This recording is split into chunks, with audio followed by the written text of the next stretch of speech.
Getting ready to take on spring? Make your first move with the reliable performance and power of Steel battery tools. From hedge trimmers and mowers to string trimmers and more, right now you can save $50 on select battery tool sets. Real Steel. Offer valid on select AK system sets through June 16, 2024. See participating retailer for details. Where will you be 45 days from now? Picture yourself stronger, healthier, and more confident. Sound good? We thought so. Achieve your wellness goals with the F45 Challenge coming May 20th. This 45-day program delivers results through goal-targeted meal plans, accountability tools, and dynamic workouts led by world-class coaches. Toss the quick fixes for lasting results and an incredible community. Visit the Challenge Hub on F45training.com, find your local studio, and take the first step towards transformation that lasts. It's time for a Big Blue Kickoff Live. Nobody can ever tell you that you couldn't do it, because you did. On Giants.com. You know what I saw? New York Giant Prime. And the Giants mobile app. 17-14 is the final. One touchdown, we are world champions. Believe it, and it will happen. Part of the Giants Podcast Network. Let's go out there like a bunch of crazy dogs. Have some fun. Hope everybody had an excellent Mother's Day weekend. Welcome to Monday's edition of Big Blue Kickoff Live, presented by Cadillac, the official luxury vehicle of the New York Football Giants. I am John Schmeelk, joined by Paul Dottino. Hope everybody had a fantastic weekend. Hope everyone had a great Mother's Day. Congratulations to Pearson on his big milestone over the weekend. And we're going to talk some Giants football with you today. Rookie minicamp over the weekend. We'll get to that in a second. Also, the Giants announcing their 100th season celebration today as well. We'll get into all that entails and more, and we'll get to your calls at 201-939-4513. So, Paul, we talked a lot about rookie minicamp on Friday. Yeah. I don't think there's a whole lot to add from what happened on Saturday, except for the fact we did hear from the Giants' 3 other draft picks who we had not seen or heard from in person yet. Mm-hmm. And, well, all 3 guys just seem like wonderful kids. Like, they're excited. They're smiling. I mean, they should be. They're happy to be here. But I just thought it was kind of fun listening to them, talking to them. Theo Johnson talked a lot about, we'll start with there, I guess, Paul, about how he really thinks he has a long ways to grow still and has a lot of potential here in that Giants tight end room. Well, I think he realizes what we've all said since he got drafted here, and that is Penn State's offense was very limiting in terms of what he was allowed to do. I think he knows that. I mean, if he didn't know it, he certainly has heard it from everybody outside. And no one's ever going to criticize either their college scheme or their college teammates or their quarterback, for that matter, while they're in college. But I think he's aware that this is going to be a breath of fresh air now that he's here, and he's got a team that's much more willing to throw the ball and to get it downfield and is going to make use of his skills in a better way. I think Daniel Bellinger, in some ways, he sounded like Bellinger in that when Bellinger got here, the same thing. He felt he was going to be better off here. He never dissed his college program. Of course. But he did say he felt there was a lot more to offer. And he was looking forward to this team untapping some of that potential. So in that way, I sense the similarity. Is that fair? Yeah, fair. Then you had Tyrone Tracy, spoke to the media, talked about how he's always kind of felt more comfortable at running back. That's what he played in high school. We talked about that when the Giants drafted him. Not a lot of tread off the tires, and he's excited to get going here, and he thinks he can be a factor in the run game and on kickoff return. Well, hey, I'm glad he talked about kickoff return because we've discussed that ourselves, and that's the quickest way for him to get on the field. So God bless him. I love the fact that he's ripping and ready to go. All right, and then finally, Paul, we heard from the Giants' 6th-round linebacker out of UCLA, and, boy, that kid I want to sit down and have lunch with that guy. He just seems such like a positive individual. He talked about his links to the Giants special teams coach, and he's just really excited to get going here. And I think it's funny, he had his winter cap on because he's like, it's so cold here. It's like 50 degrees outside. So good luck in like December and January, Mr. Musau.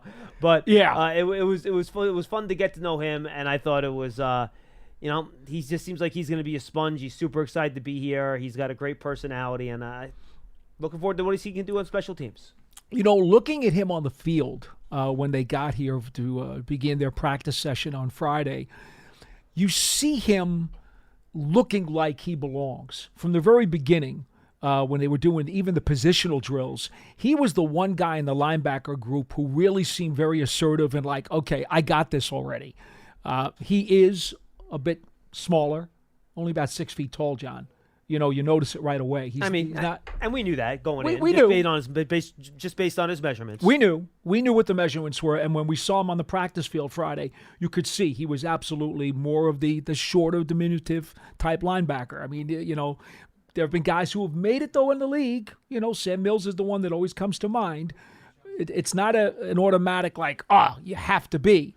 But his measurements, you clearly see why the measurements are what they are. He is smaller. You understand why there are some teams that probably wouldn't have even put him on their board because they have certain measurement requirements. Yep. I get that, but he's thick enough, and he certainly looked the part when he was out there with the rest of the rookies on Friday. And now the rookies will have a week here in phase 2 with the veterans to be in meetings, figure things out, do calisthenics outside, do some individual work, weight room stuff, meetings, and then next week the organized team activities, the OTA start, and that's when they could start doing more focused on field work with the coaching staff and doing competition stuff, offense, defense, still no contact. We're not going to have that till you get to training camp. No. But, we'll see something that looks a little bit closer to real football starting next week with the first OTA, I believe, being on Monday. So that should be exciting. Yeah, they did sign one guy. We should probably mention that. Chapman came in, known as the baby bison. Elijah Chapman, a defensive tackle, who, it's funny, when you watch his tape, he has a motor, a real hot motor. He's a 3-technique defensive tackle, 6 feet. They list him at 272. Did not necessarily have big numbers in school, okay? Just did not. But he's extremely quick for his size. And look, obviously, when you watch the clips, he gets after it. He is a nonstop effort machine. And this is an example of a kid who had some interesting things on tape. They thought enough of him to invite him to the rookie camp. They see him at the rookie camp, and they're like, you know what? Yeah, we think we need a little bit more of a look at this kid. And there's a great example. I believe he was the only one who reportedly agreed to terms. His agent said that they had agreed. I don't know if the Giants actually released it, John, but his agent said that he had agreed to terms with the Giants. There's an example of somebody who is a long shot, but makes the most of his opportunity, and now at least he may have earned himself a chance to get a second look. There's some bison in the cafeteria today. There is. Did you indulge? I had... in honor of Mr. Chapman? I had chicken and salad. I think you should try the bison. Not happening. It's not a bison burger, which I know you've had not bad happening. experiences with. Not happening. It's just basically, it looks like steak. Not happening. All right. I don't think there'd be much to add on rookie minicamp. You got a better chance of me rooting for the Pacers, okay? Wow. Okay. Okay. There you go. I don't know if I believe that, but that's okay. Anything else on rookie minicamp before we No, that's it. slide on? That's it. All right. We have a full bank of calls, folks, and we'll get to you in a second at 201-939-4513. But today was a big day in the office. A lot of people put a lot of work into this. The Giants announcing their 100th season celebration. And I'll get this question out of the way quickly first. The Giants' first season was 1925.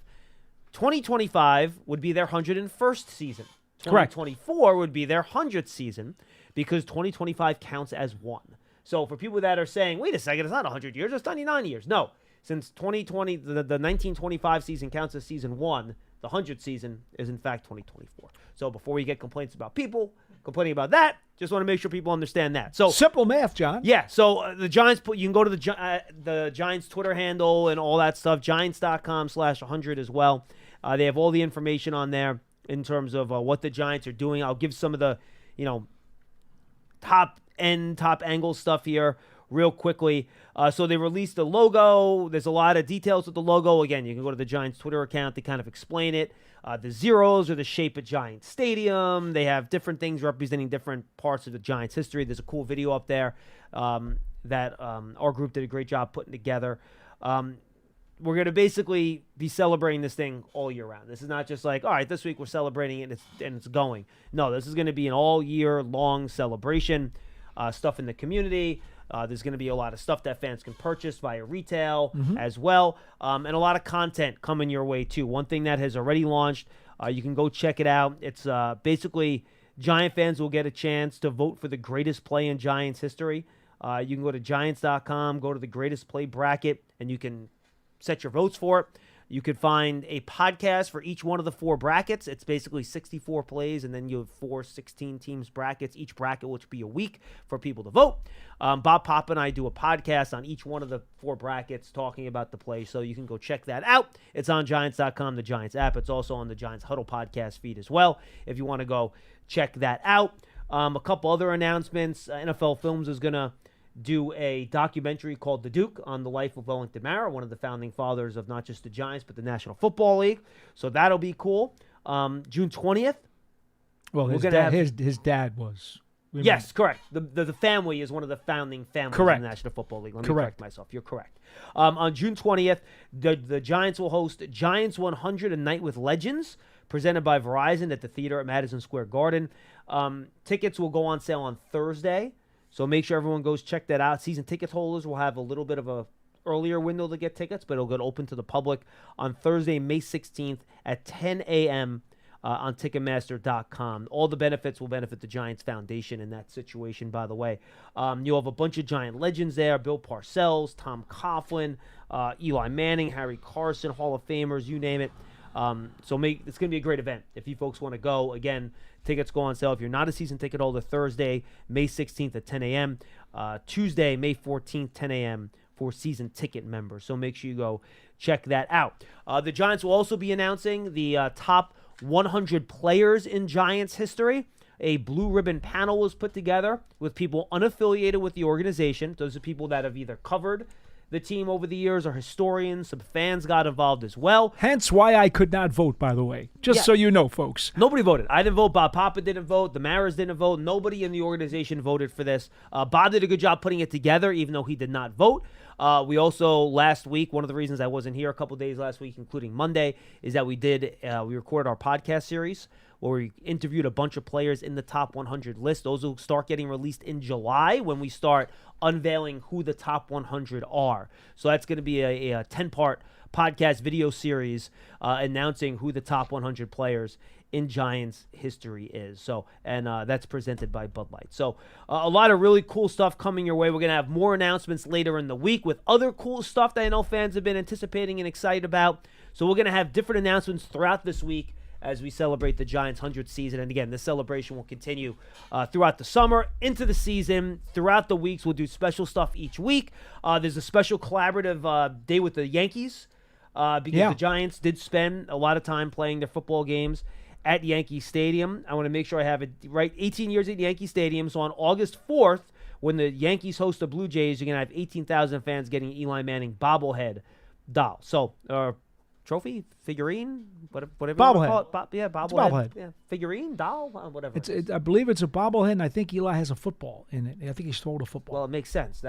That's what he did. Yes. He threw footballs. Yes. So, yes. I believe I hit everything. I think that's all the stuff that we have. Oh, the 100th book. We have a 100th season anniversary book coming out as well. That'll be available in September. You can find that at the Giants, Giants.com shop and all that other stuff as well. So, that's everything, and we'll have more stuff coming out throughout the week. The Giants will be doing at least 100 events in the community this year to commemorate 100 seasons. The Giants Foundation will have over $1 million worth of donations to different charities as well.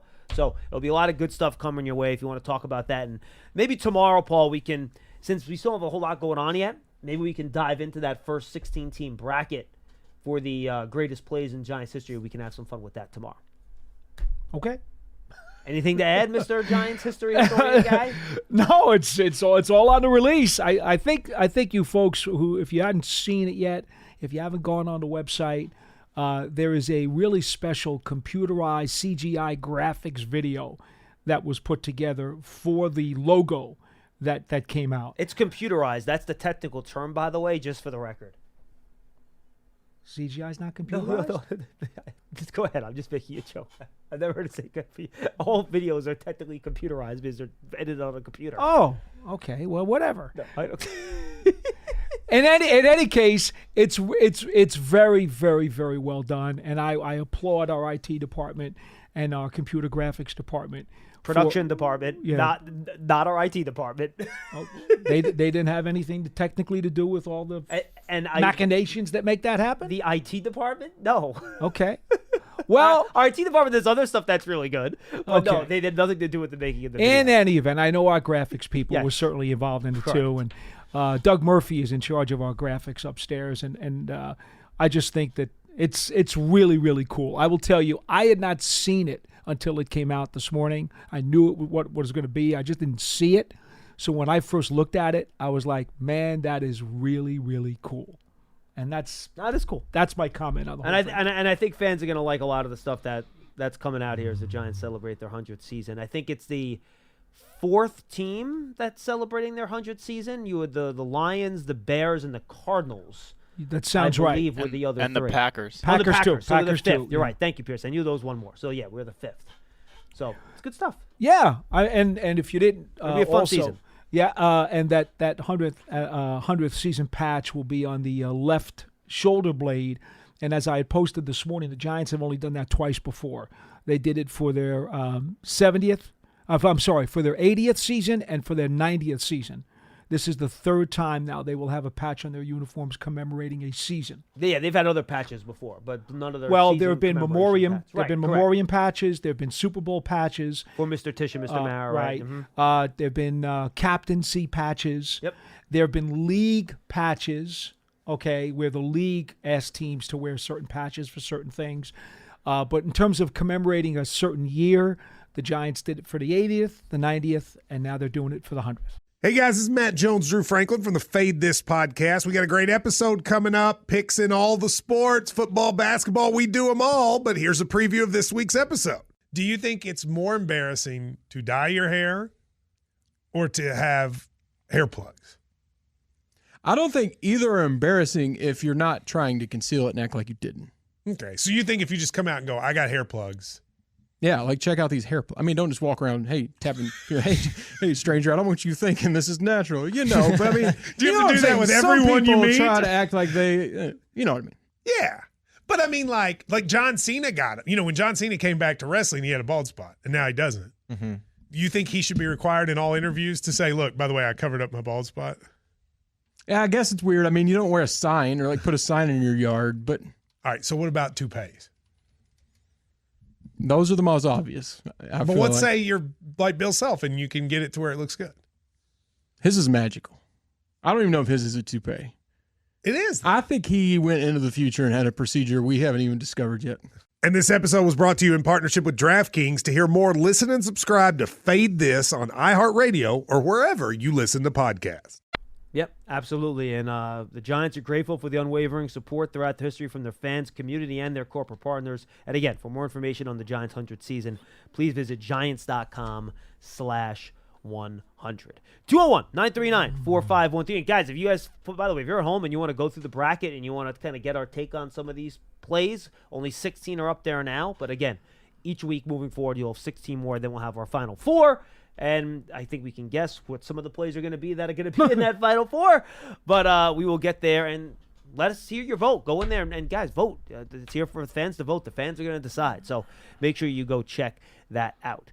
201-939-4513. And I mentioned to folks that podcast up on the bracket challenge is up right now on the Giants 100 bracket. It's there, the greatest plays bracket. Let me get that right. It's the Giants' greatest plays bracket. It is up there. Make sure you go check that out. It's presented by Hackensack Meridian Health. Just make sure you go check it out, and it is there, giants.com/100. And, of course, that's where all the information is for that. And you can find the Giants Huddle podcast in the Giants app. Just search for Giants Huddle podcast or go to your favorite podcast platform. And we'll roll out, these podcasts once a week here. We're going to have more podcasts as we go on the 100 throughout the year. There's going to be a lot of good stuff, good content. And for you guys that appreciate Giants history, I'm sure you will enjoy it. All right, 201-939-4513. Let's start with Ron in New Jersey. He's up first here. Ron, what's going on? Hey, guys. Good to talk to you. What's up? So first I have a sort of a hyper-local question, so forgive me for that. But I'm a long-time season ticket holder. That's okay. In the West Club. What's up? Well, I'm finally going to break down this year and go to a practice. Get invited constantly to go. What do you think of that? What advice do you have to make the experience as good as it can be? Well, I have never attended a Giants training camp practice here as a fan, so it's hard for me to really tell you what, any good advice. I would just say get here early because it's a first come, first serving for the seats. Yeah. And when you go, and the tickets for the practices for over the summer usually sell pretty quickly. So keep an eye out when they. Something. Like as a West Club member, I guess at least they claim, like, here, you have this seat, you have to claim it within 24 hours. Oh, great. Okay, good. So okay, yeah. That's awesome. So that makes it a little bit easier for you. So I'm sure they'll have a specific practice that in training camp practice you'll get access to. My advice would be to just get there early because, and then you want to figure out which field they're practicing on, and that's going to determine where you're going to want to sit in the bleachers. Yeah, that's the most important thing. When you get here, first thing you want to do is ask the security guards if they know. They may not know. I can't say for sure which of the fields. There are 3 fields that they will practice on. One and 2 are side by side, closest to the building. Number 3 is perpendicular, and that's furthest from the building, from the training center. It's not in the bubble. No. If they're in the bubble, that's the other thing you need to remember. Oh yeah. On the day that you're coming, if it rains and they've got to go in the bubble, practice is closed to the public because for safety reasons they can't let the crowd in the bubble. Yeah, fair enough. That's in the field house. So that's the other thing you got to remember. That's a good one. But yeah, so it's absolutely important if you're going to want to come and see something. If you can get a gauge as to what field they're going to be on, security would probably be able to tell you that morning, and that's the set of bleachers you want to go to. Okay, great. All right, I have a fun one and a semi-recommendation, I guess. Sure. So I started watching The Dynasty last night on Apple about the Patriots. Yeah. I don't know if you guys have seen that. I have not watched it yet, Ron. It is on my list. I did not watch it either. You will both like it. I got through 3 episodes. But anyway, this is why I was calling. So after they win their 3rd Super Bowl in 4 years, someone on the field is holding up a newspaper and it says Dynasty. And I turned to my wife and said, I remember Paul Dottino holding up the Bergen record saying Giants win. I can't remember. I assume it was the first Patriot game or the second. Or am I crazy, Paul? After the 2007 game or that Super Bowl 42, I was working at the time. My other job at night was at the Bergen Record in the sports department. I was assigned to go to the game with a stack of Giants win newspaper fronts. And part of my job, I was working with ESPN Radio at the time. I had not only had to get post-game interviews, but I also had to pass out these Giants win newspaper pages. And yes, one of the things that I did when the game was over, I rushed the field, got a bunch of player interviews on the field, which were incredible. And then I also passed out all these fake fronts that had Giants win on it. And yes, I believe that wound up going viral all over the place. Some people saw me do it. Other people didn't see me do it. The one that you're talking about is I think it's online everywhere. I believe Zach Diassi has it, and it says Giants win. And that's the front that I passed out. I've seen one with O'Hara having it in his hands too, or maybe Deal. O'Hara has one. I'm not sure if the O'Hara one might be after 2011. I was already gone from the paper then. No, O'Hara wasn't on the 2011. No. So you're right. Yeah. You're right. So that's right. Was it Deal? Are you keeping that under lock and key? Are you jinxed? Like you're worried about it? That's got to be. Well, you know the truth. No. I never heard this story before. I'm interested. I didn't want to jinx it. Okay, I didn't want to jinx it. But the paper, part of the thing was, I had to always get time off from my other job at the paper at night to be able to go on any road trips. So I had to promise them that I would pass out these fake Giants fronts if they won the game. It was the only way that I could get off for the whole week to go out and cover the Super Bowl. Did they ship them to you out there? Is that how it worked? No. They had them that early when you flew out. Here's what happened. I went out there, and the day before, the morning of the game, one of our other writers gave me the stack. Okay, because they had FedExed them out to the hotels. Yeah. So they did ship them to you. Yeah. Yes. Yeah. Well, it was on newspaper, regular newspaper. Yes, right? it was It's a regular newspaper front. Everybody does it now. This was new for the time. I was basically a pioneer because nobody had really done this before. Okay, pioneer. Well, nobody. I was going to say guinea pig. Now that's what I thought he was going to go into. I thought it was a guinea pig. Well, here's the reason why. Test subject. Here's the reason why. I had told them I thought I could pull it off. Was this your idea or was this their idea?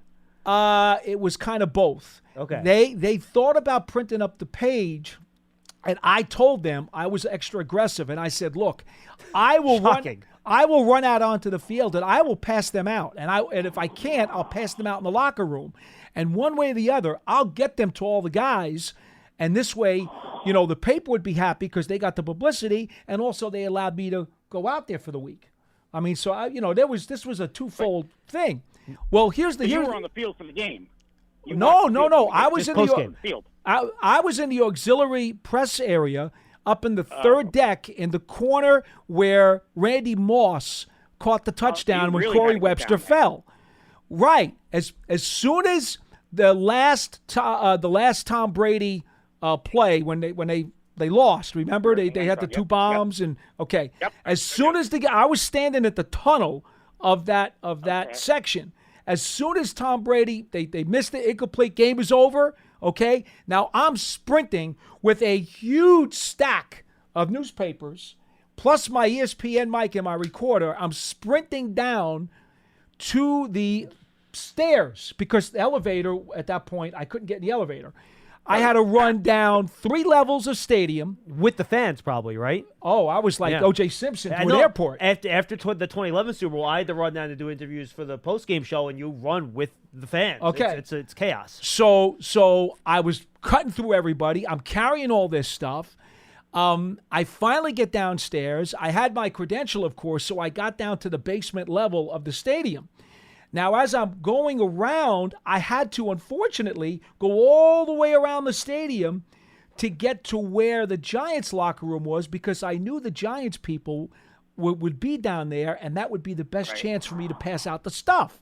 Well, I had to pass the Patriots locker room.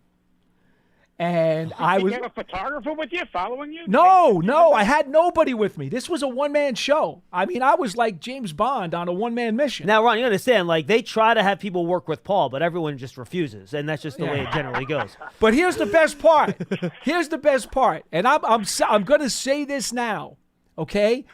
I was not supposed to be allowed on the field, okay? My credential was for my credential was for the locker room, for the auxiliary press box, for the post-game press conferences. I did not have field access. Not even post-game? I did not have field access. That's not stopping a guy from New Jersey. Nobody's stopping me, man. It ain't happening. Are you kidding me? Giants just won a Super Bowl, and I'm not getting on the field? Fat chance. Yeah, good luck that happening now, by the way, with the way security's been increased since then. Good luck. Different then. Yes, different then. So I literally ran through a bunch of Patriots walking into their locker room. I ran through them, got to the Giants locker room, saw the equipment guys, saw the security guys. Hey, I'm going to go out to the field. I got to pass these things out. Here, have some. I passed out to them, and then I literally sprinted out through the tunnel from where the Giants tunnel was onto the field, and nobody stopped me. And I ran right out onto the field, and that's where I got to the players, and I started passing them out to the players, did a bunch of interviews. Guys were crying during my interviews. It was absolutely incredible. ESPN Network in Bristol aired my stuff. They said it was better than anything they had ever heard because it was fresh on the field. It was awesome. It was awesome. That's an iconic picture too. That's great. Thanks for sharing that. All right, there you go. And now the untold part of the story is that Paul's also shipped a stack of Patriots win papers, and those found their ways into a dumpster, and they were lit on fire before the game even started. But here's what's funny about it.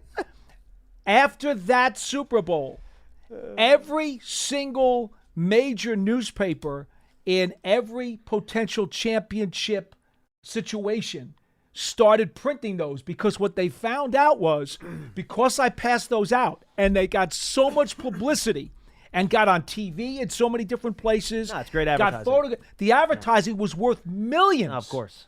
And the marketing people of all the different cities now that were participating in championships decided that they would have to do fake fronts too. So now everybody does it in every sport. I was like the first guy to do it. Congratulations to the Bergen Record IT department for getting that done. I'm just kidding. Ron, you got anything else for us? Anyway, there you go. Ron's gone. 201-939-4513. Great story. I love that. That was good. I never heard that one before. I'm just glad I didn't get tased or bitten by the dogs, because they were there. Oh, they were there, and I outran them all. Well, nobody actually was chasing you, though. Before they could figure it out, I was gone. Tan blur. Exactly. In Arizona. Yes, sir. All right, let's go to James in Georgia. James, you're up next on Big Blue Kickoff Live. What's up, James? Hey, what's going on, guys? Loving the show. Yep. I actually was just, while I was listening to the story, great story, I just Googled, some of those images, and Tumor had a paper that said champs on it. There it is. Like, did you have one that said champs or the one that said Giants win? Giants win. Giants win is the one that I put out. Somebody else had I think the one champs, I think might have been the Star Ledger potentially, but they didn't get on the field and pass them out because they didn't have like an inside guy to do the job like I did. I mean, look at it. Well, I'm showing John now. Look at this. Diassi. There's a whole bunch of them. Diassi, I seen that one. Yeah, they're all Diassi. Diassi. That's the only one. One with Tumor. I seen one with Jay Alford. Yeah. Just, I don't know. And I know why it's all Diassi, because I just put Diassi in the Google search. Well, yeah, that would be the reason. That would be the reason why. That's how Google works. Isn't that amazing? All these fancy computerized searches, man. It's tough. Yeah, I know, for sure. Right. Jay Alford was 96, right? I see one with where he has the Giants. No, win 96 was Cofield, correct? Yeah. Oh, Barry Cofield. Yeah, My fault. Cofield was 96 was Cofield. Yep. Yeah. So I called to it was Mother's Day yesterday. Champs and, was 20. That's the next Super Bowl. Yeah, Champs was 2011. Yep. Yeah, that was Indianapolis. Okay. By that point, I was no longer at the paper, so I didn't care what they did. I mean, well, you weren't still at the Tumor paper. wasn't on that. That's what I'm saying. Tumor wasn't on that team. That's the picture. You know what I'm saying? I'm looking at it right now. I guess Tumor's holding the paper that says champs on it with confetti in the background. So. Oh well, you know what? That was at the parade, I think, maybe instead of on the field after the game. Could be. Anyway, James, you know what? I was at the paper, but I didn't do any work off the Super Bowl. I thought you were still at the paper. I was still. Yeah, I was still. Yeah. Go ahead. Yeah. Anyway. So Mother's Day, you got ESPN on in the garage, and I hear a story going on, and I hear the name Theo Johnson. I look up, I'm like, I think I know that guy, and I just, after hearing the interviews and everything, and seeing this kid has a 30 for 30 on himself, because he had a rough life and has a background story, and sometimes, the kids that have I don't want to say the background story, the rough background story, anything like that, but they all seem like the type of guys that will run through a brick wall for this team, basically. You know what I mean? When you hear them talk and you hear the interviews that they did and how they were brought up and, what his mother did. Yeah, Theo Johnson, one of five. Yeah, one of five brothers, and his mom got him out of a pretty rough situation. And, he actually spoke pretty glowingly about his mother over the weekend when he was asked about Mother's Day. The whole group is pretty impressive, to be honest with you. Yeah. So like I said, I would listen to you guys. I like the class. Like I said, these guys all seem hungry, like they really want it. And that's kind of what you need for building blocks on your team. I'm gonna let you go on this one. I know you was doing a show the other day, John, about the Marvel superheroes or whatnot. Yeah. And I think I tweeted you some pretty good ones. And for some reason last night, watching the damn Knicks game, I thought of another one. If you put, it's a little bit of a stretch, but if you put Wandale Robinson as Ant-Man, because he's small regularly, right? That's not but bad. The way he gets open, it's good. He looks 10 feet tall when he's wide open, and you could throw it to him in small windows; he'll still come up with it because he can shrink really small. You know, that's not bad, James. That's it's not very bad. good. I like it. I like it. By the way, appreciate the call, man. Good stuff, James. Tibbs did a charity event for some kids on Friday. Steve Serby of the New York Post was there and wrote a column on it. This is Kayvon Thibodeau you're talking about? Kayvon Thibodeau. And on Saturday it appeared, and wouldn't you know it, the lead to the item is that Kayvon Thibodeau is Black Panther. So we don't have to ask him. We now know what he is. He is Black Panther, and Burns is Spidey. Was he asked that? Like, what was the context I'm guessing Serby listened to the show, because the lead to his column was all about Brian Burns is Spidey and what is Kayvon Thibodeau going to be. And so he asked Did he him, really? Yeah. I think Serb was listening to the show, because that was the whole lead to the column. Oh, was funny. about which Marvel character is he going to be, and he said he Black Panther. And that I believe that was your prediction, right? Pearson, is that he would want that moniker? Yeah, I'm Pearson, okay with that. Pearson. I'm fine with that. And so I will tip my cap, but he is Black Panther. That's it. You got it. All right. So I guess you don't have to have that one-on-one exclusive. Don't in the have to locker room now. Don't which is have to great. now. No. That's it. Look, I happen to like Iron Man, but Black Panther actually fits very well. Well, you have to find someone else to be Iron Man now. Well, I mean, Okereke could be, because he didn't miss a snap. You know what's funny? Do you like and Leanne, well, I don't want to get into it because we'll do a whole show on this with SideTac at some point. But I had a little rethinking of Dexter. I have two options. I don't know which one is better. Anyway, we'll get to it. I think Hulk is Dexter. I think, how about The Thing from the Fantastic Four? Pretty good, too. Either one. Well, I know either one. I said we got to pick one. Those are the two. Because The Thing has a really gregarious. It's clobbering time. He has a big gregarious personality. Yes. Okay. So those are kind of like the two things I was trying to figure out which one I like better. But that's it. Anyway, 201-939-4513. Let's go to Wilson in Roxbury. Hi, Wilson. Hey, Johnny and Paulie. How are you? What's up, buddy? Hey, listen, before I get to my Daniel point, Johnny, listen, that three-pointer from half court, that kind of changed the whole series, and I think the Knicks are in trouble because it brought the Pacers back from the dead. If they don't make that three, I think the Knicks win. Remember, it was a tie game when he shot the three. So if he misses the Knicks still have to score there. The Knicks would have scored.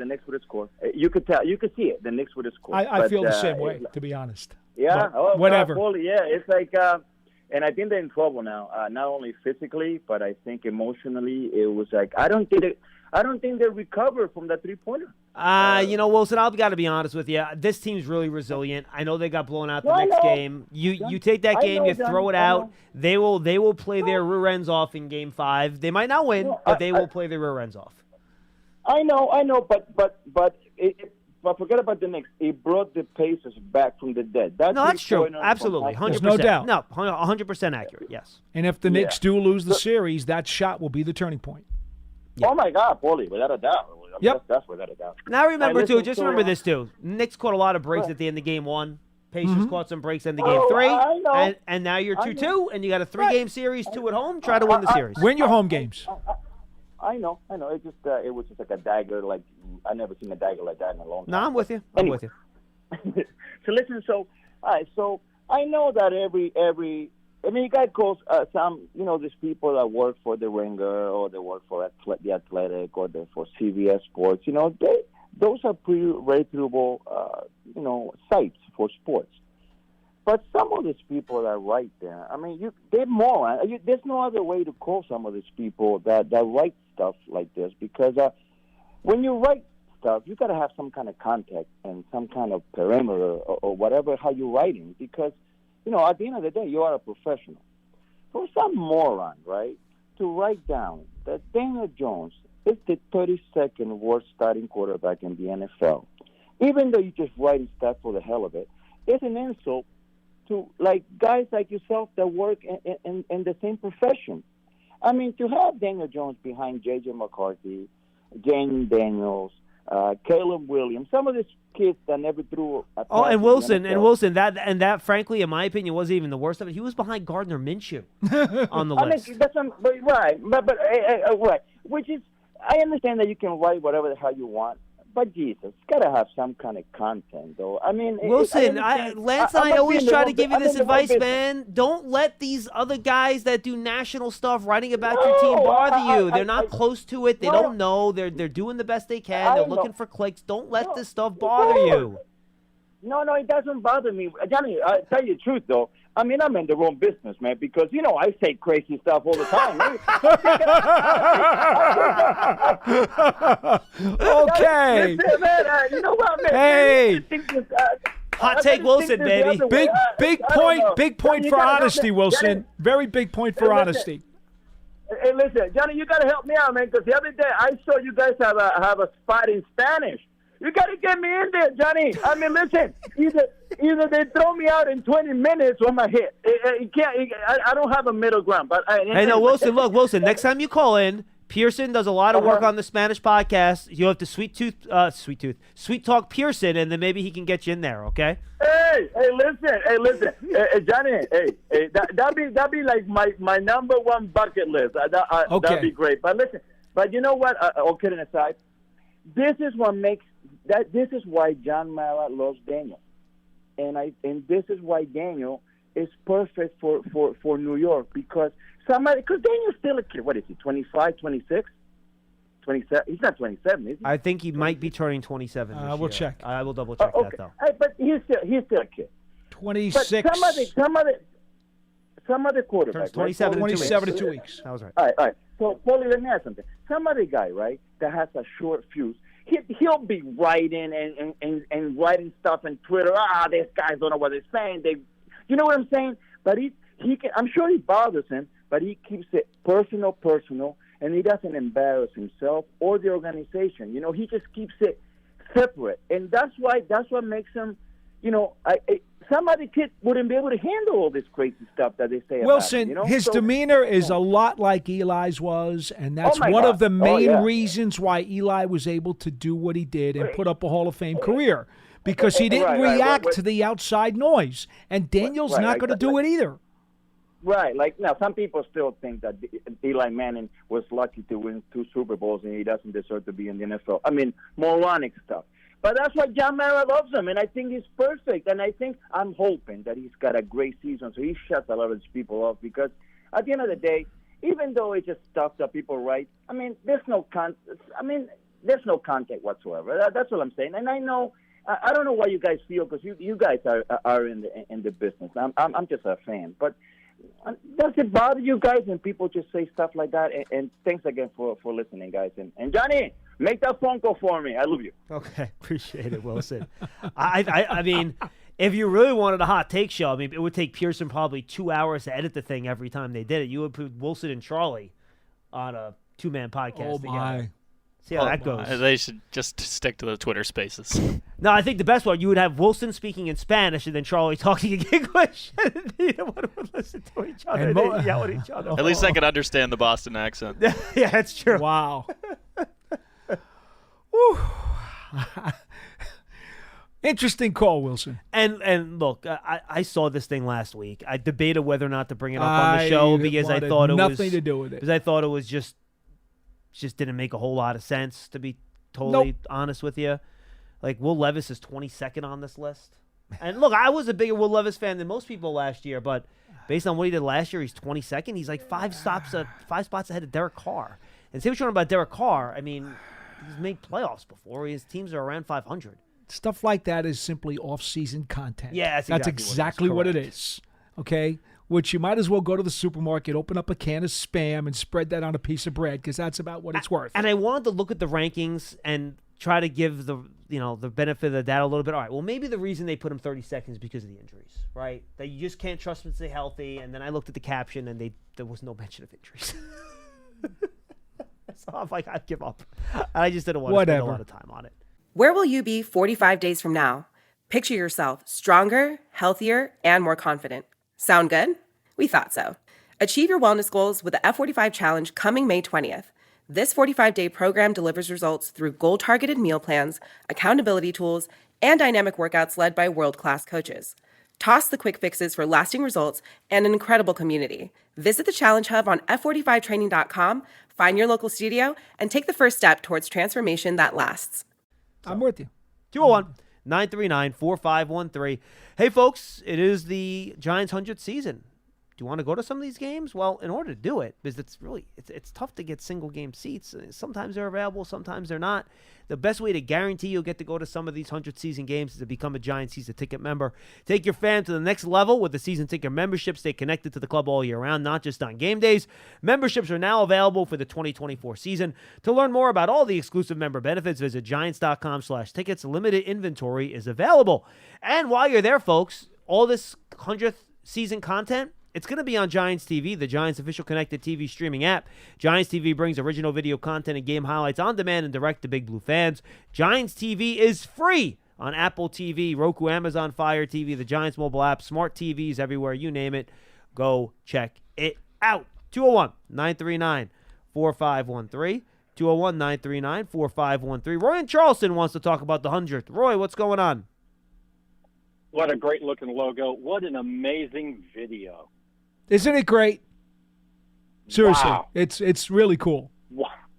It's amazing. I mean, it's done so well to bring the entire 100th history of this franchise. It was just, I've watched it about a half dozen times, trying to pick out things. There's so much in there. It's wonderfully done. And I just can't tell you how wonderful the staff did on this. I mean, thank you, Roy. I will pass that on to the folks that put a lot of work into it. Truly remarkable. And Wilson, Wilson is self-aware. That's pretty awesome. It is awesome. I agree. More callers should be a little self-aware. No, yeah, and Roy, real quick, I'll say this, and Charlie too, and Wilson. They have strong opinions. They yell. We get irritated with it sometimes. You go back and forth. They're good guys, and they're fun. They love the team, and they say things with a smile. And neither one of those guys takes themselves too seriously, which is why it works. Just for the record. All in fans make the wheel turn. It's all fun. That's what's the best part about those guys. Football's supposed to be fun. Absolutely.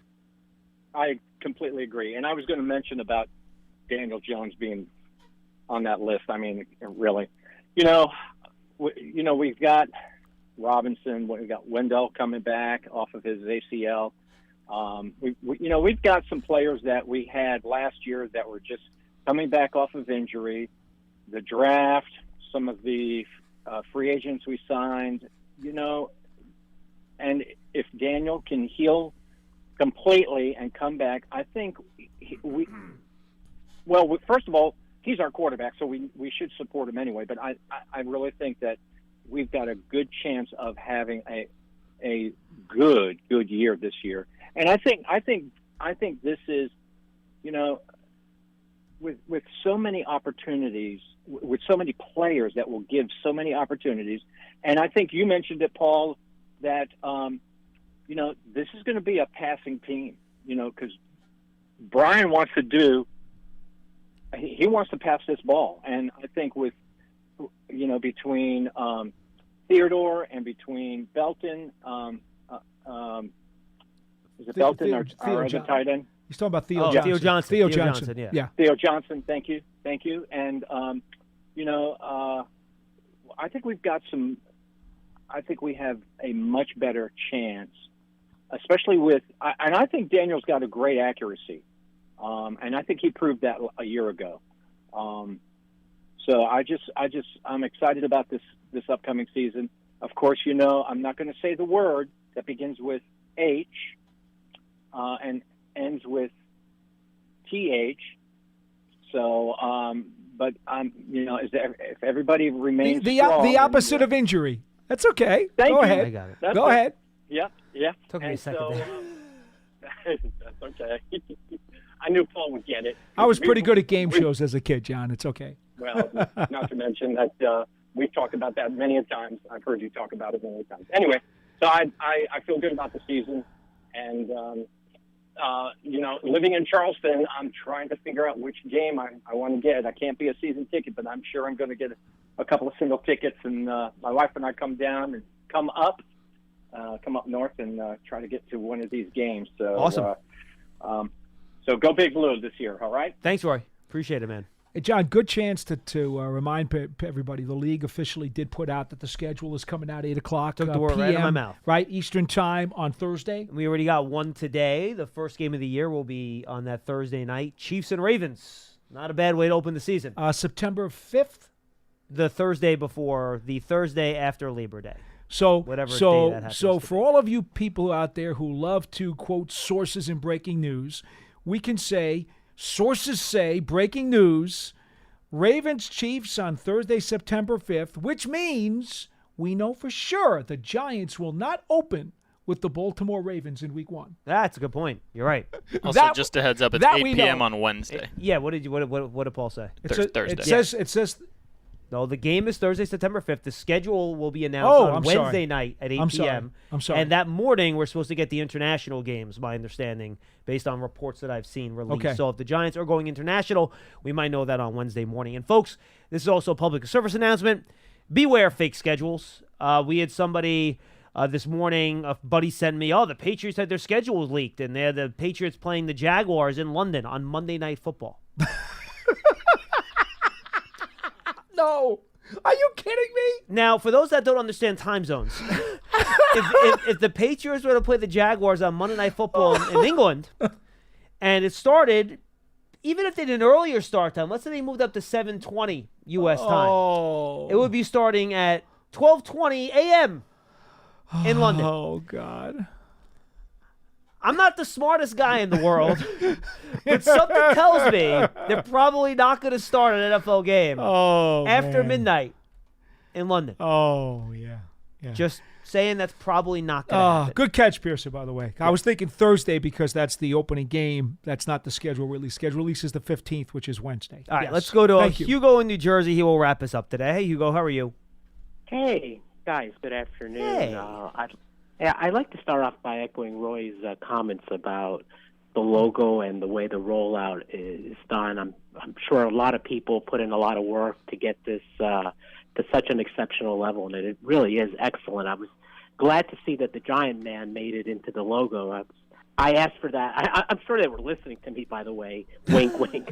But I asked for that going back to last summer, you might recall. But no, it's just beautifully done and has a lot of symbolism in it. So I think it's really great. Thank you. And looking forward to everything else that's going to go on this year on the 100th anniversary. I want to talk since you guys did the rollout today. I'd like to talk a little Giant history. And John, I did catch your bracket video with Bob Papa. And my initial thought was that eventually, when fans vote, they will gravitate towards offensive plays. One of my favorite. Yeah, I would say offensive plays, Hugo, and then more recent plays as well is probably where fans are going to migrate. Yeah. One of my favorite plays in Giant history is a defensive play, and it's the 1990 NFC Championship game. The Niners were running out the clock. Eric Howard and Lawrence Taylor. Yeah, because that involved two players in a pressure-packed situation and led directly to the win, because then the Giants got some decent field position, drove it down, and Matt Barr kicked the field goal. I don't think Pearson, I'm breaking any rules, or am I? That play will likely appear on a bracket in sometime in the next few weeks. Yeah. Well, that's a very important play in Giant history. Yes. And, without a doubt. My favorite round of all the drafts was 1986. The Giants, and I want to ask Paul a question about this because it's a little bit unclear to me. The Giants had 4 second-round picks, and you mentioned Eric Howard. Eric Howard was one of those guys. Pepper Johnson. And Mark Collins. Correct. Yeah. How'd they get 4 second-round three. picks that They had year? 3. No, there was a fourth. There was a safety from Arkansas, Greg Lassiter. Oh, Greg Lassiter. Yes. Who wasn't? He was only with us a few years. He wasn't very good. No, that's right. That's why I forget about him. He's a non-entity. Go ahead. That's not very nice. Well, compared to the other 3. Once a Giant, always a Giant. You're Greg right. Lassiter, okay? Come on. No, Greg Lassiter. Whoever it is. Yes. You're right. But three out of 4 were Pro Bowl caliber players. Yes. And Paul, the question to you is, how did we get 4 second-round picks? I remember, was there a Mark Haynes trade to the Broncos? Correct. That netted? Correct. Okay, so we got. I think we got a couple. They traded Haynes to the Denver Broncos. They traded the rights to Gary Zimmerman, who they had acquired in the USFL dispersal draft, and the rights to Zimmerman went to Minnesota. Did he not want to come to New York or something like that? No. Is that why they had to trade him? He did not want to play here. Great player. Yeah. Yep. Okay, so there's my 2 cents on a little bit of Giants history. No, that's a good one. I'll think of stuff throughout the year and bring it up from time. No, that's fantastic. Okay, take Good care stuff. of yourself. No, excellent. 201-939-4513. Pearson, want to squeeze in one more? Oh, no, they hung up, so I guess we're not going to squeeze in one more. But, so the schedule will be Wednesday night. We will have a Giants Huddle podcast reacting to that. That'll get posted on that day as well, reacting to that schedule release. So make sure you stay tuned for that. Yeah, I think what's going to be really interesting, John, is as we noticed last year, the travel. The Giants did have that one double-up trip with Arizona and San Francisco. I don't think they'll have any double-ups in this schedule. Well, yeah, they're not playing the NFC West this year, No. so it makes sense. So no reason for that, although there is that one long trip to Seattle. Yeah, there's just no other long trips besides that one. I was actually talking to a friend who I know lives in Minnesota, and he's like, well, you guys come in Minnesota this year? I go, no, the Minnesota's coming here. And I go, the closest we really get to you guys in Minnesota is Cleveland. Like, that's the furthest west, other than Seattle. Right. That's the furthest west the Giants go, playing the NFC South and the AFC North.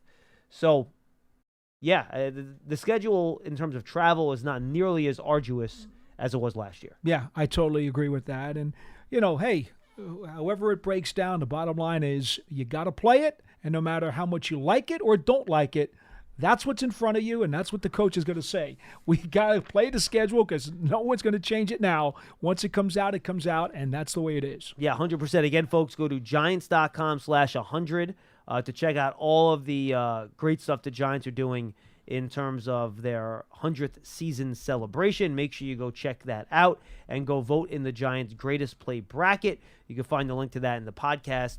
Going through the different plays can be found on Giants.com/podcast. On the Giants Huddle podcast, make sure you go find that and subscribe. All right, Paul, we got a week here where we don't have much else going on in the field except for OTAs, which begin on Monday. So this is, I think, an interesting period, and we'll close with this, where I think the young guys now, it's a very important week for them, for the rookies, to not have to worry about being on the field, but they're in the meetings.